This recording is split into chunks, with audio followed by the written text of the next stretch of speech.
Hello guys, welcome to Autotech Byte. Autotech ബൈറ്റിൻ്റെ tech വീഡിയോയിലേക്ക് എല്ലാവർക്കും സ്വാഗതം. ഇന്ന് നമുക്ക് ഫോൺ റിവ്യൂ ആൻഡ് സ്പോൺസർ ചെയ്തിരിക്കുന്നത് കരുനാഗപ്പള്ളിയുടെ മൈ ജി ഷോറൂമാണ്. അതുപോലെ തന്നെ മൈ ജിയുടെ എക്സ്ക്ലൂസീവ് ഓഫേഴ്സും EMI സ്കീംസും അറിയാനായിട്ട് ഞങ്ങൾ ഷോറൂമിൻ്റെ കോൺടാക്ട് ഡീറ്റെയിൽസ് ഡിസ്ക്രിപ്ഷൻ ബോക്സിൽ കൊടുക്കുന്നതായിരിക്കും. Hello guys, welcome to Autotech Byte. Autotech ബൈറ്റിൻ്റെ ടെക് വീഡിയോയിലേക്ക് എല്ലാവർക്കും സ്വാഗതം. ഇന്ന് നമ്മളിപ്പോൾ റിവ്യൂ ചെയ്യാൻ പോകുന്നത് ഗാലക്സിയുടെ ഏറ്റവും ലേറ്റസ്റ്റ് ആയിട്ടുള്ള നോട്ട് 20 അൾട്രയാണ്. 5G ആണ് വേരിയൻറ്റ്. അപ്പോൾ നമുക്ക് വീഡിയോയിലേക്ക് കിടക്കാം. അപ്പോൾ നമുക്ക് നോട്ട് 20 അൾട്രയുടെ ബോക്സോട്ട് വരുന്നത് ടിപ്പിക്കലി നമ്മൾ S10-നകത്ത് കണ്ട അതേകൂട്ട് തന്നെയുള്ള ബോക്സാണ്. S10-ൻ്റെ ഒരു ഹൈലൈറ്റ് കൊടുത്തുള്ള ഇറക്കിയ ഒരു ബോക്സാണ് ഇതിനകത്ത് വരുന്നത്. ഒരു സ്ക്വയർ റെക്ടാങ്കിൾ ബോക്സാണ് വരുന്നത്. അപ്പോൾ നമുക്ക് ബോക്സിനകത്തുള്ള കണ്ടൻസ് എന്തൊക്കെ ഉണ്ടെന്ന് നോക്കാം. ബോക്സ് നമ്മൾ ആദ്യം തുറക്കുമ്പോൾ തന്നെ കാണുന്നതെന്ന് വെച്ച് കഴിഞ്ഞാൽ ഫോണാണ്. ഇത് ഓൾറെഡി നേരത്തെ അൺബോക്സ് ചെയ്തതാണ്. ഇതിപ്പം വ്യൂവേഴ്സിന് വേണ്ടി ഒന്നും കൂടെ നമ്മൾ അൺബോക്സ് ചെയ്യുന്നതാണ്. നമുക്ക് ആദ്യം തന്നെ കാണാൻ പറ്റുന്ന ഫോണാണ്.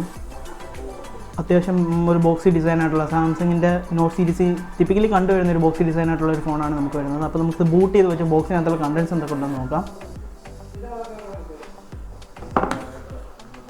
ബോക്സിനകത്ത് ഇൻബോക്സായിട്ട് വരുന്ന കണ്ടൻസ് എന്ന് വെച്ച് കഴിഞ്ഞാൽ കുറേ പേപ്പർ ബോക്സ് വരും. നമുക്ക് ബോക്സിനകത്തുള്ള ഇൻസൈഡ് കണ്ടൻസിലോട്ട് പോവുകയാണെങ്കിൽ നമുക്ക് ആദ്യം വരുന്നതെന്ന് വെച്ച് കഴിഞ്ഞാൽ നമ്മുടെ ഔട്ടർ ഷെല്ലിനകത്ത് മേളിൽ വെച്ചിരിക്കുന്നതായിട്ടാണ് പേപ്പർ കണ്ടൻസ് ആണ്. വാറണ്ടി കാർഡ് അങ്ങനെയുള്ള പേപ്പർ ഡോക്യുമെൻറ്റ്സ് ആണ് ഇതിനകത്ത് വരുന്നത്. ഇതിനകത്ത് അൺഫോർച്ചുനേറ്റ്ലി നമുക്ക് വാറണ്ടി കാർഡ് അങ്ങനെയുള്ള കാര്യങ്ങളേ ഉള്ളൂ. ഒരു കേസ് പ്രൊവൈഡ് ചെയ്യുന്നില്ല. ഈവൻ ദോ 1 lakhന് മുകളിൽ വരുന്ന ഒരു പ്രൈസിങ് വരുവാണെങ്കിലും അവരൊരു കേസ് നമുക്ക് പ്രൊവൈഡ് ചെയ്യുന്നില്ല. അതൊരു ഡിസഡ്വാൻറ്റേജ് ആണ്. ഇനി നമുക്ക് ഇൻബോക്സ് ആക്സസറീസിലോട്ട് വരുവാണെങ്കിൽ നമുക്കൊരു ഫാസ്റ്റ് അഡാപ്റ്റീവ് ചാർജറാണ് വരുന്നത്. 25 വാട്ടിൻ്റെ ഒരു അഡാപ്റ്റീവ് ചാർജറാണ്. ഒബ്വിയസ്ലി ഇത് നല്ല ഫാസ്റ്റ് ആയിട്ടുള്ളൊരു ചാർജറാണ്. അതുകൊണ്ട് തന്നെ നമുക്ക് AKG ട്യൂൺ ചെയ്ത ഒരു ഹെഡ്സെറ്റ് പ്രൊവൈഡ് ചെയ്യുന്നുണ്ട്. അത് USB Type-C കണക്ടർ വരുന്നതാണ്. അതുകൊണ്ട് നമുക്ക് എക്സ്ട്രാ അഡീഷണൽ ആയിട്ട് അഡാപ്റ്റേഴ്സ് ഒന്നും മേടിക്കേണ്ട ആവശ്യമില്ല. അതുകൊണ്ട് തന്നെ ഇതിനകത്ത് USB കേബിൾ എന്ന് പറഞ്ഞു കഴിഞ്ഞാൽ Type-C to Type-C ആണ്. ഈ അഡാപ്റ്ററിനകത്ത് കണക്ഷൻ വരുന്നത് Type-Cയുടെ തന്നെയാണ്. അതുകൊണ്ട് നമുക്ക് Type-C to Type-C USB power ഡെലിവറിയുടെ ഒരു കണക്ടറാണ് വരുന്നത്. പിന്നെ നമുക്ക് നോട്ടിൻ്റെ S Pen-ന് വേണ്ടിയുള്ള കുറച്ച് അഡീഷണൽ ടിപ്സാണ് ഇതിനകത്ത് കൊടുത്തിരിക്കുന്നത്. S Pen-ന് വേണ്ടി അത് ഇവർ പ്രൊവൈഡ് ചെയ്തിട്ടുണ്ട്. ഇപ്പോൾ നമുക്ക് സാംസങ് ഗാലക്സി S20 അൾട്രയെ പറ്റി പറയുമ്പോൾ ഏറ്റവും ഹൈലൈറ്റ് ആയിട്ട് പറയേണ്ട കാര്യം എന്ന് വെച്ചാൽ ഇത് ബിസിനസ് എക്സെൻട്രിക് ആയിട്ട് ഇറക്കിയ ഒരു ഫോണാണ്. അപ്പോൾ ഇത് സ്പെക്ടാക്യുലറായിട്ട് ഇറക്കിയ ഒരു ഫോണാണെന്ന് തന്നെ പറയാം. എല്ലാ ബെൽസ് ആൻഡ് വിസസ് ഈ ഫോണിനകത്തുണ്ട്. അപ്പോൾ ഇതിനകത്ത് സാംസങ് ആയതുകൊണ്ട് തന്നെ നമുക്ക് ഏറ്റവും ഹൈലൈറ്റ് ആയിട്ട് പറയേണ്ട ഒരു കാര്യം എന്ന് വെച്ച് കഴിഞ്ഞാൽ ഇതിൻ്റെ ഡിസ്പ്ലേ എന്നാണ്. ഡിസ്പ്ലേ എന്ന് വെച്ചാൽ dynamic AMOLED 2x capacitive touch screen വരുന്ന ഒരു ഡിസ്പ്ലേ ആണ് ഇതിനകത്ത് വരുന്നത്. ഇതിൻ്റെ ഏറ്റവും ഹൈലൈറ്റ് ആയിട്ടുള്ള കാര്യം എന്ന് വെച്ച് കഴിഞ്ഞാൽ 120 Hz റിഫ്രഷ് റേറ്റ് വരുന്നുണ്ട്. അതിപ്പം മോസ്റ്റ് പ്രോബ്ലി ഇപ്പോൾ വരുന്ന ഫോൺസിനകത്ത് എല്ലാം വരുന്ന ഒരു സംഭവമാണ്. ഇത് നമുക്ക് ഫുൾ HD-യിൽ മാത്രമേ യൂസ് ചെയ്യാൻ പറ്റത്തുള്ളൂ. അതിനകത്ത് ലിമിറ്റേഷൻസ് ഉണ്ട്. ഈ റിഫ്രഷ് റേറ്റിലോട്ട് വരുവാണെങ്കിൽ നമുക്ക് ഏറ്റവും കൂടുതൽ ഹൈലൈറ്റ് ചെയ്ത് പറയേണ്ട കാര്യം എന്ന് വെച്ച് കഴിഞ്ഞാൽ ഇതിനകത്ത് വരുന്ന ഒരു അഡാപ്റ്റീവ് ആയിട്ടുള്ള ഒരു റിഫ്രഷ് റേറ്റ് ആണ് വരുന്നത്. അഡാപ്റ്റീവ് ആയിട്ടുള്ള റിഫ്രഷ് റേറ്റ് എന്ന് വെച്ച് കഴിഞ്ഞാൽ നമുക്ക് ഏതൊരു ആപ്ലിക്കേഷൻ യൂസ് ചെയ്താലും അത് 120 Hz യൂട്ടിലൈസ് ചെയ്യുന്നില്ല. അതായത് ഇപ്പം ചില ആപ്സിന് നമ്മൾ സിനിമ കാണുവാണെങ്കിൽ 24 Hz റിഫ്രഷ് റേറ്റ് ആയിരിക്കും നമുക്ക് വേണ്ടത്. ആ ഒരു കേസിൽ അല്ലെങ്കിൽ ആ ഒരു സിനാരിയോയിൽ നമുക്ക് 24 റിഫ്രഷ് റേറ്റിലായിരിക്കും ഇത് ഓടുന്നത്. അപ്പോൾ അതുകൊണ്ട് തന്നെ നമുക്ക് ബാറ്ററി കൺസേർവ് ചെയ്യാൻ പറ്റും. അതൊരു പ്ലസ് പോയിൻ്റ് ആണ്. അതുപോലെ തന്നെ നമുക്ക് 60 Hz സ്വിച്ച് ചെയ്യാനും പറ്റും. ഇതിനകത്ത് 90 Hz എന്ന് പറഞ്ഞൊരു ഓപ്ഷൻ ഇല്ല. ഇത് നമുക്ക് ഇതിൻ്റെ ബ്രൈറ്റ്നസ്സിലോട്ട് വരുവാണെങ്കിൽ നമുക്ക് ഇൻഡോ കണ്ടീഷൻസിനെ പറ്റി ആദ്യം തന്നെ പറയാം. ഇൻഡോ കണ്ടീഷനിൽ നമുക്ക് ബ്രൈറ്റ്നസ് തന്നെ നല്ല എക്സലൻ്റ് ആയിട്ടുള്ള ബ്രൈറ്റ്നസ് ആണ് നമുക്ക് ഈ പാനലിൽ നിന്ന് കിട്ടുന്നത്.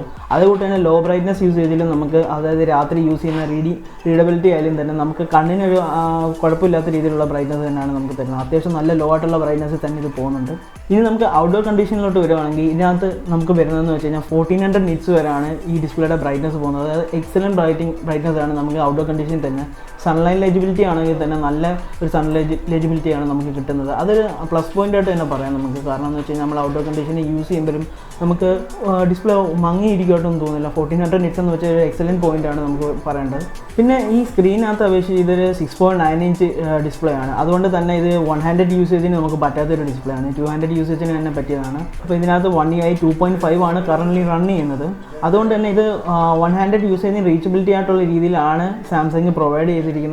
അതുകൊണ്ട് തന്നെ മേക്ക് ചെയ്തിരിക്കുന്നത്. അതുകൊണ്ട് തന്നെ നമുക്ക് അത്യാവശ്യം ഫംഗ്ഷൻസ് നമുക്ക് 100 യൂസേജിന് പറ്റും. എന്നാലും ഞാൻ പോസിബിളി പറയുവാണ് 6.9 inch ഡിസ്പ്ലേ ആയതുകൊണ്ട് നമുക്കിത് 200 യൂസേജിന് പറ്റിയൊരു ഫോണാണ്.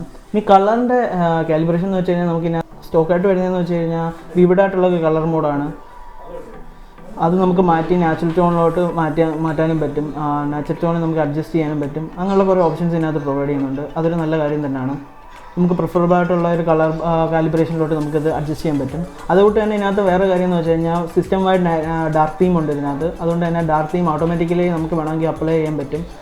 അതൊരു നല്ല പോയിൻ്റാണ്. നമുക്ക് നൈറ്റ് ടൈം യൂസ് ചെയ്യുന്ന ബാറ്ററി കൺസർവേഷനും വളരെ ഒരു പ്ലസ് പോയിൻ്റായിട്ട് നമുക്ക് തന്നെ പറയാം ഇതിനകത്ത്. ഇനി നമുക്ക് അഡാപ്റ്റീവ് ഡിസ്പ്ലേ ബ്രൈറ്റ്നസിലോട്ട് പോവുകയാണെങ്കിൽ നമുക്ക് പറയേണ്ട കാര്യം എന്ന് വെച്ച് കഴിഞ്ഞാൽ ഇപ്പോൾ നമുക്ക് അഡിക്കേറ്റഡുള്ള ലൈറ്റിംഗ് കണ്ടീഷൻ അനുസരിച്ച് അഡ്ജസ്റ്റ് ആവുന്നുണ്ടോ എന്ന് വെച്ച് കഴിഞ്ഞാൽ യെസ്, അഫ്കോഴ്സ് ആവുന്നുണ്ട്. അതൊരു പ്ലസ് പോയിൻ്റാണ് ഇതിനകത്ത്. ഡിസ്പ്ലേ ടൈമിൽ നമുക്ക് ഇനി സാംസങ്ങിനെ നമുക്ക് സംശയിക്കേണ്ട ആവശ്യമില്ല, ഇതൊരു പക്കാ ഡിസ്പ്ലേ ആണ്. അപ്പോൾ നമുക്ക് ഇതിനകത്ത് ഒരു എക്സലൻറ്റ് പോയിന്റ് തന്നെ കൊടുക്കാം ഈ സാംസങ്ങിൻ്റെ ഈ ഡിസ്പ്ലേയിൽ. നമുക്കിതിൻ്റെ ഫോം ഫാക്ടറിനെ പറ്റി പറയുകയാണെങ്കിൽ നമുക്കറിയാം ബോക്സി ഡിസൈനാണ് വരുന്നത്. ബോക്സി ഡിസൈൻ എന്ന് പറയുമ്പോൾ നമുക്ക് നമ്മൾ പ്രീഡോമിനൻ്റ്ലി കണ്ടിട്ടുള്ള ഒരു സാധനമാണ് നമ്മുടെ നോട്ട് സീരീസിനകത്തൊരു ബോക്സി ഡിസൈൻ എന്ന് പറയുന്നത്. അപ്പം അതൊരു യൂണീക്കായിട്ടുള്ള ഡിസൈനാണ്, മറ്റ് ഫോണുകളിൽ കാണാത്തോട്ടുള്ള ഒരു ഡിസൈനാണ് ബോക്സി ഡിസൈൻ എന്ന് പറയുന്നത്. അതുകൊണ്ട് തന്നെ നമ്മൾ ഇതിനകത്തൊരു പഞ്ച് ഹോൾ കട്ടൗട്ട് ക്യാമറയാണ് വരുന്നത്. നമ്മൾ OnePlus 8 Pro'നകത്ത് കണ്ടോളൂ, കട്ടൗട്ടിൽ നമുക്കൊരു ബ്ലാക്ക് ബാൻഡിങ്ങോ അങ്ങനെയുള്ള ഒരു ഫേഡിങ് ഇഷ്യൂസോ നമുക്കിതിനകത്ത് വരുന്നില്ല. ഇനി നമുക്ക് ബാക്ക് സൈഡിലോട്ട് വരുവാണെങ്കിൽ നമുക്ക് ഏറ്റവും ഹൈലൈറ്റ് ആയിട്ട് വരുന്നതെന്ന് വെച്ചാൽ ഇതിനകത്ത് മിസ്സി ബ്രോൺസ് എന്ന് പറയുന്ന ഒരു കളറാണ് വരുന്നത്. ഇപ്പോൾ നേരത്തെ സാംസങ്ങിനകത്ത് നോട്ട് സീരീസ് ആണെങ്കിലും S10 സീരീസിനാണെങ്കിലും S20 സീരീസിലാണ് നമ്മൾ കണ്ടുവന്നതെന്ന് വെച്ച് കഴിഞ്ഞാൽ ഒരു ഗ്ലാസ് ബാക്ക് ആയിരുന്നു. ഗ്ലാസ് ബാക്ക് തന്നെയാണ് ഇതിനകത്തും വന്നിരിക്കുന്നത്. ബട്ട് ഇതിനകത്തൊരു മാറ്റ് ഫിനിഷാണ് ഇതിനകത്ത് വന്നിരിക്കുന്നത്. മാറ്റ് ഫിനിഷ് എന്ന് വെച്ച് കഴിഞ്ഞാൽ നമുക്ക് അത്യാവശ്യം ഫിംഗർ പ്രിൻറ്റ് ഹൈഡ് ചെയ്യാൻ പറ്റുന്ന ഒരു ബാക്ക് പാനലാണ് വന്നിരിക്കുന്നത്. അതുകൊണ്ട് നമുക്ക് ഫിംഗർ പ്രിൻറ്റ് ഒരുപാട് ഹൈഡ് ചെയ്യാൻ പറ്റുന്നുണ്ട്, അതൊരു പ്ലസ് പോയിൻ്റ് ആണ്. ഇനി ഡിസ്പ്ലേയുടെ ഗ്ലാസിനെ പറ്റി പറയുകയാണെങ്കിൽ നമുക്ക് ഇതിനകത്ത് ഗൊറില്ല ഗ്ലാസ് 7 ആണ്, അല്ലെങ്കിൽ ഗൊറില്ല ഗ്ലാസ് വിഷസ് എന്ന് പറയുന്ന ഗ്ലാസ്സാണ് വന്നിരിക്കുന്നത്. അത് തന്നെയാണ് ബാക്കിൽ യൂസ് ചെയ്തിരിക്കുന്നത്. അതോ അത്യാവശ്യം പ്രൊട്ടക്ഷൻ തരുന്നതെന്നാണ് സാംസങ് ക്ലെയിം ചെയ്യുന്നത്, അല്ലെങ്കിൽ ഗൊറില്ല ഗ്ലാസ് ക്ലെയിം ചെയ്യുന്നത്. നോട്ട് സീരീസിനകത്ത് ഏറ്റവും ഹൈലൈറ്റ് ആയിട്ടിരിക്കുന്ന ഒരു കാര്യമാണ് S Pen. അത് നമുക്ക് ഒഴിവാക്കാൻ പറ്റത്തില്ല. ഇതിനകത്ത് ഈ ഫോണിനകത്ത് S20 അൾട്രയ്ക്കകത്ത് ഏറ്റവും കൂടുതൽ വന്ന മാറ്റം എന്ന് വെച്ച് കഴിഞ്ഞാൽ റൈറ്റ് സൈഡിലിരുന്ന S10 മാറ്റി അത് ലെഫ്റ്റ് സൈഡിലോട്ട് റീപൊസിഷൻ ചെയ്തിട്ടുണ്ട്. നോട്ട് 20 അൾട്രയ്ക്കകത്ത് S Pen വന്നപ്പോൾ അതിനകത്ത് ഒരു അപ്ഗ്രേഡേഷൻ അവർ കൊടുത്തു. അതായത് ലേറ്റൻസി വളരെ കുറച്ച്. അതിൻ്റെ ഗുണമെന്ന് വെച്ച് കഴിഞ്ഞാൽ 9 ms ആണ് ലേറ്റൻസി അവർ വെച്ചിരിക്കുന്നത്. ഇതിൻ്റെ ഏറ്റവും വലിയ ഗുണമെന്ന് വെച്ച് കഴിഞ്ഞാൽ നമുക്ക് എഴുതുമ്പോൾ അത് നമ്മൾ പേപ്പർ എഴുതുന്ന പോലെ നമുക്ക് ഫീൽ ചെയ്യും, അത്രയും സ്മൂത്തായിട്ടാണ് നമുക്ക് തോന്നുന്നത്. അപ്പോൾ നമുക്ക് ഈ S Penൻ്റെ ജെസ്റ്ററിനെ പറ്റി പറയുകയാണെങ്കിൽ നമ്മൾ നോട്ട് 10 കണ്ട അതേ ഫീച്ചേഴ്സ് തന്നെ നമുക്ക് S Penനകത്ത് ഇതിനകത്ത് കിട്ടുന്നുണ്ട്. അതായത് ക്യാമറ ജെസ്റ്റേഴ്സ് അങ്ങനെയുള്ള കാര്യങ്ങൾ തന്നെ നമുക്ക് ഇതിനകത്ത് യൂസ് ചെയ്യാൻ പറ്റുന്നുണ്ട്. അതായത് ഫോട്ടോ എടുക്കുമ്പോൾ റിമോട്ടായിട്ട് നമുക്ക് S Pen യൂസ് ചെയ്യാൻ പറ്റുന്നുണ്ട്. അത് നല്ലൊരു കാര്യമാണ്. സ്പീക്കറിൻ്റെ സൗണ്ട് പറയുകയാണെങ്കിൽ നമുക്ക് ഇതിനകത്ത് സ്റ്റീരിയോ സ്പീക്കേഴ്സാണ് വരുന്നത്. ഒരെണ്ണം ബോട്ടം ഫയറിങ്ങും ഒരെണ്ണം ഫ്രണ്ട് ഫയറിങ്ങുമാണ്. നമുക്ക് ഇയർ പീസിൽ വരുന്നതാണ് ഫ്രണ്ട് ഫയറിംഗ് ആയിട്ട് വരുന്നത്. ഫ്രണ്ട് ഫയറിംഗ് എന്ന് പറയാൻ പറ്റത്തില്ല, ആക്ച്വലി അത് ഇയർ പീസിൽ മൗണ്ട് ചെയ്തിരിക്കുന്നതാണ്. അതിൻ്റെ ഗ്യാപ്പ് ആക്ച്വലി നമുക്ക് കാണാൻ പോലും പറ്റത്തില്ല. ആക്ച്വലി ഭയങ്കര നാരോ ആയിട്ടുള്ള ഒരു ഗ്യാപ്പാണ് ഇതിനകത്ത് വന്നിരിക്കുന്നത്. ബട്ട് ആക്ച്വലി യൂസ് ചെയ്ത് നോക്കിയപ്പോൾ ടെസ്റ്റിൽ നമുക്ക് കാണാൻ പറ്റിയത്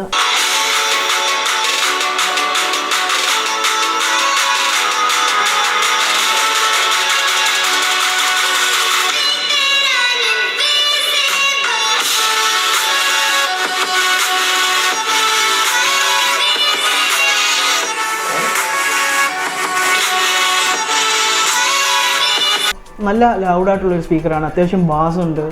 അതേകൂട്ട് തന്നെ നല്ല ലൗഡായിട്ടാണ് നമുക്ക് ഫുൾ ടൈം നമ്മൾ ഫുൾ ക്വാളിറ്റി വെച്ച് തന്നെ ഒരു പാട്ട് കേൾക്കേണ്ട ആവശ്യം സിറ്റുവേഷൻ നമുക്ക് വരുന്നില്ല. അത്യാവശ്യം നല്ല ലൗഡായിട്ടുള്ള സ്പീക്കറാണെന്ന് തന്നെ പറയാം. നോട്ട് 20 അൾട്ര ഇറക്കിയിരിക്കുന്നത് 2 വേരിയൻസിലാണ്. ഒരെണ്ണം ഇൻ്റർനാഷണൽ വേരിയൻറ്റും അതല്ലാതെ ചൈനീസ്, പിന്നെ South Korea and US and Canada വേരിയൻസാണ് വന്നിരിക്കുന്നത്. ഈ 2 വേരിയൻസിലായിട്ട് വന്നിരിക്കുന്നതെന്ന് വെച്ച് കഴിഞ്ഞാൽ ഡിഫറെൻറ്റ് കൈൻഡ് ഓഫ് SoC ആണ്, അല്ലെങ്കിൽ പ്രൊസസ്സേഴ്സാണ് വന്നിരിക്കുന്നത്. അപ്പോൾ ഇൻ്റർനാഷണൽ വേരിയൻറ്റ് നമുക്ക് ഒബ്വിയസ്ലി ഇന്ത്യയിൽ കിട്ടുന്നതെന്ന് വെച്ച് കഴിഞ്ഞാൽ Exynos 990 എന്ന ചിപ്സെറ്റാണ് കിട്ടുന്നത്. അത് ആക്ച്വലി ഒരു 7 nm ചിപ്സെറ്റാണ്. അതുകൊണ്ട് തന്നെ നമുക്ക് കണ്ടുവരുന്ന ഒരു കാര്യം എന്ന് വെച്ച് കഴിഞ്ഞാൽ നമ്മൾ നേരത്തെ ഇറങ്ങിയ S20 ലൈനപ്പിനകത്ത് യൂസ് ചെയ്തിരുന്നതെന്ന് വെച്ച് കഴിഞ്ഞാൽ ഇന്ത്യയിൽ Exynos 990 എന്നുള്ള ചിപ്സെറ്റാണ് യൂസ് ചെയ്തിട്ടുണ്ടിരുന്നത്. ആ സെയിം ചിപ്സെറ്റ് തന്നെയാണ് നമ്മൾ നോട്ട് 20 അൾട്ര വന്നപ്പോഴും അവർ യൂസ് ചെയ്തത്. ബട്ട് US വേർഷൻസ് അല്ലെങ്കിൽ ചൈനീസ് വേർഷൻസ് ഈ ഫോൺസിൽ ഇവർ കൊടുത്തതെന്ന് വെച്ച് കഴിഞ്ഞാൽ S20-കകത്ത് 865 വന്നപ്പോൾ അവർ നോട്ട് 20 ലൈനപ്പ് വന്നപ്പോഴത്തേക്ക് അതിനകത്ത് ഒരു അപ്ഗ്രേഡേഷൻ കൊടുത്തു. അതായത് 865+ ആണ് കൊടുത്തത്. ആ ഒരു അപ്ഡേറ്റ് നമുക്ക് കിട്ടുന്നില്ല ഈ ഇന്ത്യൻ വേരിയൻസിനകത്ത്. അതൊരു നെഗറ്റീവ് പോയിൻ്റ് ആയിട്ട് പറയേണ്ടതുണ്ട്. ഈ Exynos തന്നെ ആയതുകൊണ്ട് തന്നെ ഇതിനകത്ത് കുറേ നെഗറ്റീവ് ഫാക്ടേഴ്സ് ഉണ്ട്. അതായത് തെർമൽ ത്രോട്ട്ലിംഗ് പോലുള്ള പ്രശ്നങ്ങൾ നമ്മൾ S20 അൾട്രയ്ക്കകത്ത് തന്നെ കണ്ടിരുന്നു. ആ പ്രശ്നങ്ങൾ ഇതിനകത്ത് തന്നെ തുടരുന്നുണ്ടെന്ന് നമുക്ക് തന്നെ പറയാം. കാരണം ഹീറ്റിംഗ് ഉണ്ട്, ഗെയിംസ് കളിക്കുമ്പോൾ തന്നെ അത്യാവശ്യം ഹീറ്റ് ആവുന്നുണ്ട്. നമുക്ക് ഗെയിമിംഗ് കളിക്കുമ്പോൾ തന്നെ വാം ആവുന്നുണ്ട്. നോർമൽ യൂസ് ചെയ്ത് തന്നെ ബാക്ക് സൈഡിൽ ഒരു വാംത്ത് നമുക്ക് ഫീൽ ചെയ്യുന്നുണ്ട്. അതൊരു നെഗറ്റീവ് പോയിൻ്റ് ആയിട്ട് തന്നെ പറയണം. അതുകൊണ്ട് തന്നെ ഇതിനകത്ത് ബാറ്ററി ലൈഫിനെ പറ്റി പറയുകയാണെങ്കിൽ മാക്സിമം 4.5 അല്ലെങ്കിൽ 5 hours സ്ക്രീൻ ഓൺ ടൈം ആണ് നമുക്ക് കിട്ടുന്നത്. ഈവൻ ദോ 4500 mAh ബാറ്ററിയാണ് ഇതിനകത്തുള്ളതെങ്കിലും നമുക്ക് ഒരു 4 hours 5 hours വരെയാണ് കിട്ടുന്നത്. അതൊരു 60 Hz റിഫ്രഷ് റേറ്റിലോട്ട് ഇട്ട് കഴിഞ്ഞാൽ മാത്രമാണ് നമുക്ക് അത്രയും അറ്റൈൻ ചെയ്യാൻ പറ്റുന്നത്. ചാർജിങ് സ്പീഡിനെ പറ്റി പറയുകയാണെങ്കിൽ നമുക്ക് S20 അൾട്ര കിട്ടിയിരുന്ന ആൾമോസ്റ്റ് ആ ഒരു ഐഡൻറ്റിക്കൽ ആയിട്ടുള്ള സ്പീഡ് തന്നെയാണ് നമുക്ക് നോട്ട് 20 അൾട്രയ്ക്കകത്തും കിട്ടുന്നത്. അതിനകത്തൊരു മാറ്റം നമുക്ക് കാണുന്നില്ല. അത്യാവശ്യം അടിക്കട്ടുള്ള ഫാസ്റ്റ് ആയിട്ടുള്ള ചാർജിങ് സ്പീഡാണ് നമുക്ക് ഇതിനകത്ത് കിട്ടുന്നത്. ഇതിനകത്ത് വരുന്ന USB പോർട്ട് എന്ന് വെച്ച് കഴിഞ്ഞാൽ type C to type C കണക്ടറാണ്. അപ്പോൾ ഇതൊരു USB പവർ ഡെലിവറി സപ്പോർട്ട് ചെയ്യുന്ന ഒരു കേബിളാണ് ഇതിനകത്ത് വരുന്നത്. ഇനി നമുക്ക് ഫോണിൻ്റെ ക്യാമറ സെറ്റപ്പിലോട്ട് വരികയാണെങ്കിൽ നമുക്കൊരു ട്രിപ്പിൾ ക്യാമറ അറേ സെറ്റപ്പാണ് ഇതിനകത്ത് വരുന്നത്. സ്ക്വയർ ബ്രാക്കറ്റാണ് നമുക്ക് ഇതിനകത്ത് കാണാൻ പറ്റുന്നത്. ഇതിനകത്ത് അഡീഷണൽ ആയിട്ട് വന്നിരിക്കുന്നതെന്ന് വെച്ചാൽ ലേസർ ഓട്ടോ ഫോക്കസും ഒരു PDI സെൻസേഴ്സുമാണ് ഇതിനകത്ത് വന്നിരിക്കുന്നത്. പ്രൈമറി ആയിട്ട് പറയേണ്ടതെന്ന് വെച്ച് കഴിഞ്ഞാൽ ഇതിനകത്ത് 108 മെഗാ പിക്സലിൻ്റെ ISO സെൽ ബ്രൈറ്റ് HM1 സെൻസേഴ്സാണ് വന്നിരിക്കുന്നത്. ഇത് സാംസങ് തന്നെ മാനുഫാക്ചർ ചെയ്ത ഒരു സെൻസറാണ് ഇതിനകത്ത് വന്നിരിക്കുന്നത്. ഈ ലെൻസിന് f1.8 അപ്പേച്ചറാണ് ഉള്ളത് ആൻഡ് 26mm വൈഡ് ആയിട്ടുള്ള ഫോക്കൽ ലെന്ത് ഉള്ള ഒരു ലെൻസാണ് ഇതിനകത്ത് വന്നിരിക്കുന്നത്. അതുകൂടാതെ തന്നെ ഇതിനകത്ത് 0.8 mm പിക്സൽ സൈസുമാണ് ഈ പ്രൈമറി ലെൻസിനകത്ത് വന്നിരിക്കുന്നത്. അപ്പോൾ ഈ ഇതിനകത്ത് വന്നിരിക്കുന്ന സെൻസർ എന്ന് വെച്ച് കഴിഞ്ഞാൽ സാംസങ്ങിൻ്റെ 50 മെഗാ പിക്സൽ സെൻസറുണ്ട്. ISO GN1 സെൻസറിനെയും കാട്ടിയും അത്യാവശ്യം വേഴ്സായിട്ട് പെർഫോം ചെയ്യുന്ന ഒരു സെൻസറാണ്. ഈ GN1 എന്ന് പറയുന്ന സെൻസർ 1.2 പിക്സൽ സൈസ് വരുന്നതാണ്. അതിന് കൂടുതൽ ഇൻഫർമേഷൻ ആ ഒരു സെൻസറിന് ക്യാപ്ചർ ചെയ്യാൻ പറ്റുന്നുണ്ട്. ഈ 108 മെഗാ പിക്സലിൻ്റെ ഒരു ഡ്രോബാക്ക് എന്ന് വെച്ച് കഴിഞ്ഞാൽ ഇതിൻ്റെ dual pixel auto focus support ചെയ്യുന്നില്ല. അതുകൊണ്ട് തന്നെ ഇതിനകത്ത് ലേസർ ഓട്ടോ ഫോക്കസ് ആണ് ഇതിനകത്ത് എംബഡ് ചെയ്തിരിക്കുന്നത്. അതൊരു നല്ല കാര്യമാണ്. അതുകൊണ്ട് ആ ഒരു പ്രശ്നം നമുക്ക് ഒഴിവാക്കി കിട്ടും. ഇതിനകത്ത് സെക്കൻഡറി ആയിട്ട് വരുന്ന ക്യാമറ എന്ന് വെച്ചാൽ 12 മെഗാ പിക്സലിൻ്റെ പെരിസ്കോപ്പ് ലെൻസാണ് വരുന്നത്. വിത്ത് ആപ്പർച്ചർ f3.0 ആണ് വരുന്നത്. അതുകൂടാതെ തന്നെ അതിനകത്ത് 5x ഒപ്റ്റിക്കൽ സൂമും 50x ഹൈബ്രിഡ് സൂമും വരുന്നത്. ഇതിനകത്ത് ടെർഷ്യറി ആയിട്ട് വരുന്ന ക്യാമറ എന്ന് വെച്ച് കഴിഞ്ഞാൽ 13 മെഗാ പിക്സൽ അൾട്രാ വൈഡ് ലെൻസാണ്. അതൊരു 12 മെഗാ പിക്സൽ ലെൻസാണ്. അപ്പർച്ചർ എന്ന് വെച്ച് കഴിഞ്ഞാൽ f2.2 അപ്പർച്ചറാണ്. അതും ബെറ്റർ ലോ ലൈറ്റ് കണ്ടീഷനിൽ നമുക്ക് എടുക്കാൻ പറ്റുന്നുണ്ട്. അത്യാവശ്യം നല്ല ലോ ലൈറ്റ് കണ്ടീഷനിൽ നമുക്ക് നല്ല ഫോട്ടോസാണ് എടുക്കാൻ പറ്റുന്നത്. ഇതിനകത്ത് ഏറ്റവും നെഗറ്റീവ് ആയിട്ടുള്ള ഫാക്ടർ എന്ന് വെച്ച് കഴിഞ്ഞാൽ ഈ ക്യാമറ ബമ്പ് ഇത് പ്രൊട്രൂഡിംഗ് ആയിട്ട് ഇരിക്കുന്നതുകൊണ്ട് തന്നെ നമ്മൾ ഫ്ലാറ്റ് ആയിട്ടുള്ള ടേബിളിൽ വെക്കുമ്പോൾ നമുക്കതായി ഒരു റോക്കിങ് അനുഭവപ്പെടുന്നതായിരിക്കും. അതൊരു ഫ്ലാറ്റ് ആയിട്ടുള്ള ഒരു ഫീലിംഗ് അല്ല നമുക്ക് കിട്ടുന്നത്. അതൊരു നെഗറ്റീവായിട്ട് നമുക്ക് പറയേണ്ടിയിരിക്കുന്നു. ഇനി നമുക്ക് കോൾ ക്വാളിറ്റിയെ പറ്റി പറയുകയാണെങ്കിൽ നമുക്ക് അത്യാവശ്യം ലൗഡായിട്ടുള്ള ഇയർഫോൺ സ്പീക്കറാണ് വരുന്നത്. നമുക്ക് ഏത് കണ്ടീഷനിലാണെങ്കിൽ തന്നെ നമുക്ക് നല്ലതായിട്ട് ഹിയർ ചെയ്യാൻ പറ്റുന്നുണ്ട് ഈ ഇയർ പീസ് സ്പീക്കറിൽ കൂടെ തന്നെ. അതുകൊണ്ട് തന്നെ നമുക്ക് പറയാം, ഇപ്പോൾ ലൗഡായിട്ടുള്ള ഒരു കണ്ടീഷൻ അല്ലെങ്കിൽ നിങ്ങൾ വെളിയിൽ ഔട്ട്ഡോർ കണ്ടീഷനിലാണെങ്കിൽ തന്നെ നമ്മൾ വിളിക്കുന്ന ആളുടെ സൗണ്ട് നമുക്ക് നല്ല ക്ലിയർ ആയിട്ട് ഇയർ പീസിൽ കൂടെ കേൾക്കാൻ പറ്റുന്നുണ്ട്. അതുകൊണ്ട് തന്നെ ലൗഡ് സ്പീക്കർ നമുക്ക് ക്വാളിറ്റി അത്യാവശ്യം ലൗഡാണ്. ഇനി സിഗ്നൽ റിസപ്ഷനെ പറ്റി പറയുകയാണെങ്കിൽ നമുക്ക് അത്യാവശ്യം നല്ല സിഗ്നൽ റിസപ്ഷൻ തന്നെയാണ് വരുന്നത്. ഇപ്പം ജിയോയിലാണെങ്കിലും എയർടെലിലാണെങ്കിലും നമുക്ക് ആ ഒരു സിഗ്നൽ ഡ്രോപ്പോ അങ്ങനെയുള്ള പ്രശ്നങ്ങളൊന്നും വരുന്നില്ല. അതുകൂടെ തന്നെ ഇതിനകത്ത് Wi-Fi 6 ആണ് വരുന്നത്. അതുകൊണ്ട് തന്നെ നല്ല ബാൻഡ് വിത്ത് സ്പീഡ് നമുക്ക് ഇതിനകത്ത് പ്രൊവൈഡ് ചെയ്യുന്നുണ്ട്. അതൊരു പ്ലസ് പോയിൻ്റാണ്. ഇതിനകത്ത് വേറൊരു കാര്യം എന്ന് വെച്ചാൽ ഇപ്പോൾ കണ്ടുവരുന്ന കൊണ്ട് ഹെഡ്ഫോൺ ജാക്ക് ഇതിനകത്ത് ഇല്ല. ഇതിനകത്ത് USB ടൈപ്പ് സി കൂടാണ് നമ്മൾ ഹെഡ്ഫോൺ കണക്ട് ചെയ്യേണ്ടത്.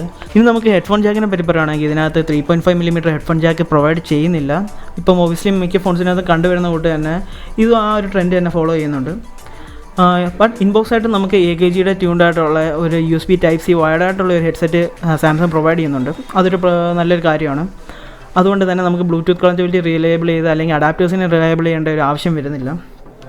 അത്യാവശ്യം നല്ലൊരു ഹെഡ്സെറ്റാണെന്ന് തന്നെ പറയാം നമുക്കത്. അപ്പോൾ നമുക്ക് യൂസബിലിറ്റിയെ പറ്റി പറയുകയാണെങ്കിൽ ഹാങ്ങോ അങ്ങനെ എന്തെങ്കിലും ലാഗോ ഒന്നും തോന്നിയില്ല. ഇപ്പം ഗെയിമിംഗ് ആണെങ്കിലും നമ്മൾ day to day app use ചെയ്യുകയാണെങ്കിലും അങ്ങനെ ഒരു ഹാങ്ങോ ലാഗോ നമുക്ക് സ്റ്റട്ടറോ ഒന്നും തോന്നിയില്ല. ഹീറ്റിംഗ് ഒഴിച്ച് നമുക്ക് നോക്കിക്കഴിഞ്ഞാൽ ബാക്കി ഒരു പ്രശ്നം നമുക്ക് തോന്നില്ല. ഡേ ടു ഡേ യൂസേജിൽ നമുക്ക് ഹാങ് അങ്ങനെ സ്റ്റട്ടേഴ്സ് ഒരു ഫീലും നമുക്ക് ഉണ്ടാകുന്നില്ല. അപ്പോൾ എല്ലാവർക്കും ഈ നോട്ട് 20 അൾട്രയുടെ യൂസർ റിവ്യൂ ഇഷ്ടപ്പെട്ടെന്നായിരുന്നു. ഇഷ്ടപ്പെട്ടെങ്കിൽ ലൈക്ക് ചെയ്യുക, കമൻറ്റ് ചെയ്യുക, അതുകൊണ്ട് ബെല്ലൈക്കൺ അമർത്തുക. അപ്പോൾ ഫോണിൻ്റെ എന്തെങ്കിലും EMI സ്കീംസും അതുകൊണ്ട് തന്നെ പ്രൈസിങ്ങിനെ പറ്റി അറിയാനായിട്ട് ഞങ്ങൾ MY G കരുനാഗപ്പള്ളിയുടെ കോൺടാക്ട് ഡീറ്റെയിൽസ് ഞങ്ങൾ ഡിസ്ക്രിപ്ഷൻ ബോക്സിൽ കൊടുക്കുന്നതായിരിക്കും.